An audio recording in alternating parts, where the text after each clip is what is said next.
नमस्कार, स्वागत है आपका हमारे चैनल पर। राजस्थान में कांग्रेस की खुली पोल, नगर पालिका के दस्तावेजों में कहीं भी नहीं है शिव मंदिर को तोड़ने की कार्यवाही की बात। आपको बता दें कि जिस तरीके से राजस्थान में एक के बाद एक मंदिर के ऊपर कार्यवाही की जा रही है, बुलडोजर चलाया जा रहा है और कल भी गहलोत सरकार ने कल 300 साल पुराने शिव मंदिर के ऊपर जब बुलडोजर चलाया और उसके बाद जब 300 साल पुराने मंदिर को तोड़ा गया, इसके बाद किस तरीके से विवाद का सामना करना पड़ा गहलोत सरकार को। और उसके बाद इस मंदिर की कार्यवाही को लेकर गहलोत सरकार ने कहा था कि नगर पालिका के कहने पर यह कार्यवाही की गई है। पर आपको बता दें कि आज गहलोत सरकार की जो पोल है वो पूरी तरीके से खुल चुकी है कि किस तरीके से कांग्रेस और गहलोत सरकार की तरफ से झूठ बोला गया इस 300 साल पुराने मंदिर के ऊपर बुलडोजर की कार्यवाही को लेकर। क्योंकि 2016 से लेकर 2022 की जो बोर्ड की मीटिंग है, नगर पालिका की जो बोर्ड की मीटिंग है,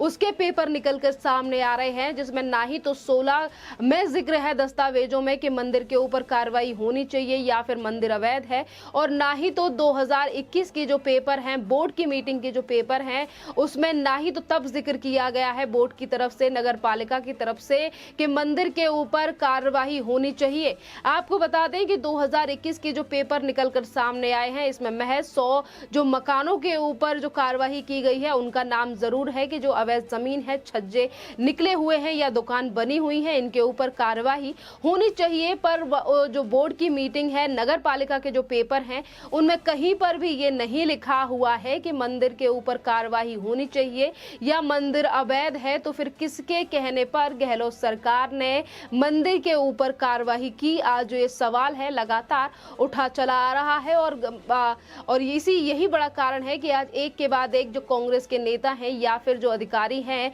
उनके ऊपर अब मामले दर्ज हो रहे हैं। और आपको बता दें कि जो राजस्थान की जनता है, उसका भी जो आक्रोश है वो गहलोत सरकार को लेकर दिखाई दे रहा है। और बताया जा रहा है कि विकास के नाम पर और फर्जीवाड़े करके गहलोत सरकार ने इस मंदिर पर कार्यवाही की है। क्योंकि ये पहली बार नहीं है कि गहलोत सरकार ने किसी मंदिर के ऊपर कार्यवाही की है। इससे पहले भी 2 मंदिरों पर कार्यवाही राजस्थान में हो चुकी है, यानी कि ये तीसरा मंदिर है जिसके ऊपर गहलोत सरकार की तरफ से कार्यवाही की गई है। और अब गहलोत सरकार के ऊपर जहां जनता का आक्रोश है, जो लोग अपना आक्रोश गहलोत सरकार और कांग्रेस को दिखा रहे हैं कि किस तरीके से कांग्रेस ने अपना हिंदू विरोधी चेहरा जो है वो आज जनता के सामने रख दिया है। कि जहां एक तरफ गरीब लोगों के मकानों को तोड़ रहे हैं अशोक गहलोत, जहां दूसरे आपको बता दें कि जहांगीरपुरी से लेकर अगर मध्य प्रदेश में भी बुलडोजर से कार्यवाही की जाती है तो गहलोत सरकार या फिर कांग्रेस के तमाम नेता उस कार्यवाही को लेकर आवाज उठाते हैं और कहते हैं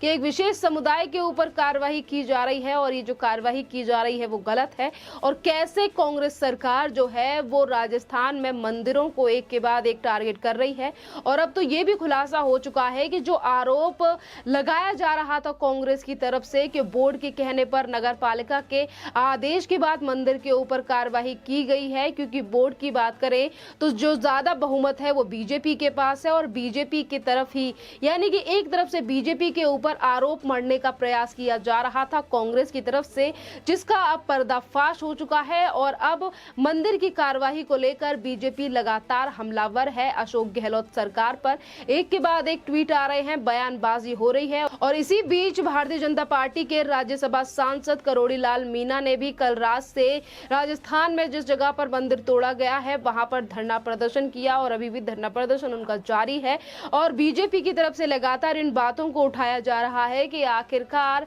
किसके कहने पर गहलोत सरकार ने मंदिर के ऊपर कार्यवाही की है। आपको बता दें कि जहां राज्यसभा सांसद करोड़ी लाल मीणा ने इन पूरी चीजों को लेकर गहलोत सरकार के ऊपर निशाना साधा है, तो ये भी कहा है कि बार बार पर योगी आदित्यनाथ से लेकर मध्य प्रदेश में बुलडोजर की कार्यवाही को लेकर सवाल करने वाले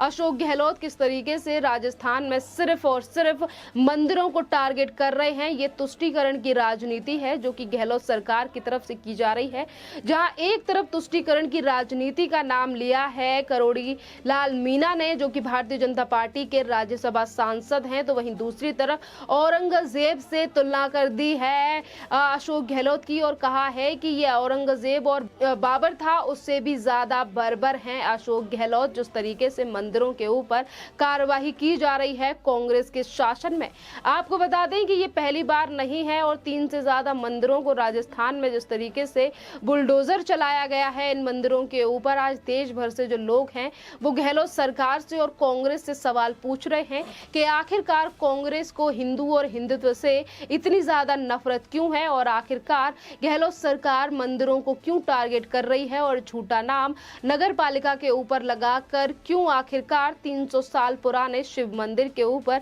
ये कार्रवाई की गई है। जहां एक तरफ मंदिर के ऊपर कार्रवाई की है गहलोत सरकार ने, तो वहीं दूसरी तरफ किस तरीके से मंदिर में रखे हुए शिवलिंग को भी ड्रिलिंग करके तोड़ा गया है। आखिरकार ये अशोक गहलोत जो हैं वो क्या चाहते हैं राजस्थान में करना, और वहीं जो लोगों का आक्रोश जो आज सोशल मीडिया पर देखने के लिए मिल रहा है इस पूरी घटना को लेकर, लोगों का कहना है कि आने वाले कुछ सालों में 1.5 से 1 साल में राजस्थान में विधानसभा के चुनाव हैं और अशोक गहलोत का इसका भारी खामियाजा भुगतना पड़ेगा। जिस तरीके से वो मंदिरों को टारगेट कर रहे हैं, मंदिरों के ऊपर एक के बाद एक बुलडोजर चलवा रहे हैं। वहीं अगर सीएम योगी आदित्यनाथ उत्तर प्रदेश में गुंडे माफियाओं की जमीन या अवैध जमीन के ऊपर बुलडोजर चलाते हैं, अवैध निर्माण के ऊपर बुलडोजर चलाते हैं, तो यही कांग्रेस के नेता बार बार पर आके कहते हैं कि संविधान का पालन नहीं हो रहा है और किस तरीके से बुलडोजर चलाए जा रहे हैं। और आज नगर पालिका के पेपरों में भी नहीं है, बोर्ड के मीटिंग के पेपर में भी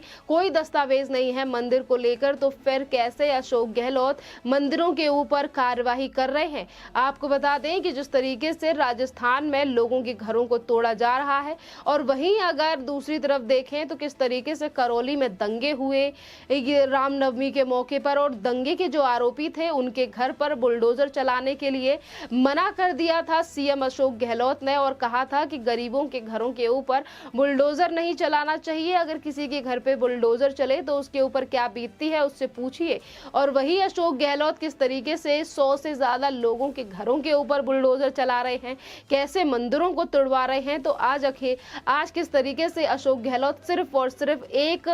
विशेष समुदाय को खुश करने के लिए तुष्टीकरण की राजनीति कर रहे हैं, क्योंकि आने वाले समय में राजस्थान में विधानसभा के चुनाव हैं और अशोक गहलोत सिर्फ विशेष समुदाय को लेकर ही और उनका वोट लेकर ही राजस्थान में सरकार बनाना चाहते हैं और यही बड़ा कारण है और इसीलिए वो मंदिरों को टारगेट कर रहे हैं। 300 साल पुराना ऐसा मंदिर जहां पर श्रद्धालु जाते थे, तमाम लोगों की जो श्रद्धा वहां उस मंदिर से जुड़ी हुई है और उसके बावजूद भी जिसका नाम भी नगर पालिका के पेपरों में नहीं है और किस ऐसा कोई भी जिक्र नहीं किया गया है नगर पालिका के उन पेपरों में, क्योंकि नगर पालिका में जो बोर्ड है वहां पर भारतीय जनता पार्टी की ज्यादा सीटें हैं, भारतीय जनता पार्टी का वर्चस्व है और इसीलिए आज कांग्रेस अपने द्वारा की गई कार्यवाही को बीजेपी पर मढ़ने का प्रयास करने ही वाली थी और आरोप भी लग चुका था, पर आज दस्तावेज सामने आ चुके हैं जिस पर अभी तक सीएम अशोक गहलोत का कोई बयान सामने नहीं आया है। आपको बता दें कि मंदिरों पर जो कार्यवाही कांग्रेस के द्वारा की जा रही है राजस्थान में, तो जहां एक तरफ अशोक गहलोत से सवाल पूछे जा रहे हैं और बीजेपी भी लगातार हमलावर है कांग्रेस के ऊपर, अशोक गहलोत के ऊपर, तो वहीं दूसरी तरफ जो देश की जनता है वो इस पूरी घटना को लेकर राहुल गांधी से लेकर कांग्रेस के तमाम नेताओं को ये कह रही है कि इनके कहने पर ही ये मंदिर के ऊपर कार्यवाही की गई है। और वहीं दूसरी तरफ कांग्रेस के द्वारा जो कांग्रेस के वरिष्ठ नेता हैं इनके द्वारा जो पहले कभी भी राम के अस्तित्व को लेकर या फिर राम मंदिर को लेकर जो सवाल जवाब किए गए थे उसको लेकर भी आज टिप्पणी की जा रही है कि यही वो कांग्रेस है जो कि 2019 में जब राम मंदिर को लेकर एक भव्य फैसला सुप्रीम कोर्ट की तरफ से सुनाया गया था, तो उस कांग्रेस ही वो पहली पार्टी थी जो कि इस फैसले को फिर से सुनवाई करने के लिए फिर से एक बार याचिका डाली गई थी, यानी कि पुनर्याचिका कांग्रेस की तरफ से ही डाली गई थी राम मंदिर के फैसले पर। और यही वो कांग्रेस है और यही वो नेता हैं और एडवोकेट हैं कपिल सिब्बल, जो अभी जहांगीरपुरी में जिस तरीके से अवैध निर्माण के ऊपर बुलडोजर चला तो उस बुलडोजर को रुकवाने के लिए सुप्रीम कोर्ट पहुंच गए थे और इन्हीं कपिल सिब्बल की तरफ से कहा गया था कि राम का तो कोई अस्तित्व ही नहीं है, राम तो काल्पनिक है, यानी कि कांग्रेस का जो असली चेहरा है हिंदू विरोधी चेहरा है। चुनाव आने के समय पर राहुल गांधी से लेकर प्रियंका वाड्रा जनेऊधारी तो जरूर बन जाते हैं और अपने आप को हिंदू बताने का प्रयास बार बार पे इन लोगों की तरफ से किया जाता है, पर अंदर से किस तरीके से हिंदू से नफरत करती है कांग्रेस, आज ये राजस्थान में जो अशोक गहलोत की सरकार है उसने अच्छी तरीके से देश की जनता को बता दिया है। और यही बड़ा कारण है कि आज कांग्रेस के के हर नेता के ऊपर टिप्पणी की जा रही है देश की जनता की तरफ से कि कांग्रेस है ही हिंदू विरोधी। इस टॉपिक पर आपका क्या कहना है, आप हमें कमेंट करके जरूर बताइए। धन्यवाद।